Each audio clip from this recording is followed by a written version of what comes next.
ప్రియులారా, ఈరోజు దేవుని వాక్యం ఏంటంటే, యెహోవా యొద్ద నుండి యిర్మీయాకు ప్రత్యక్షమైన వాక్కు. నీవు లేచి కుమ్మరి ఇంటికి పొమ్ము, అక్కడ నా మాటలు నీకు తెలియజేసేదను. నేను కుమ్మరి ఇంటికి ఎల్లగా వాడు తన సారె మీద పని చేయుచుండెను.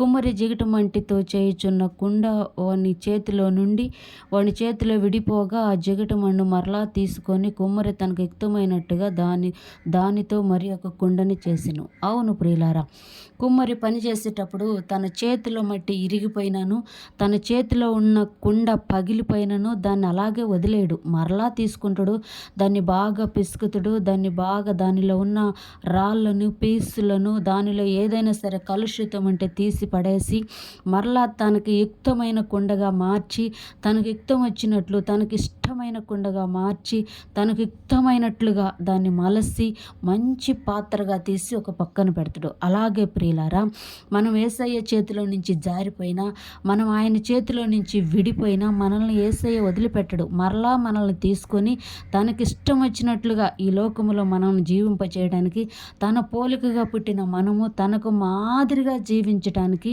మరలా మనల్ని మంచి పాత్రలుగా చేసి, ఆయన రక్తముతో మనల్ని కడిగి శుద్ధి చేసి పరిశుద్ధపరిచి ఈ లోకములో మనల్ని జీవింపచేస్తాడు.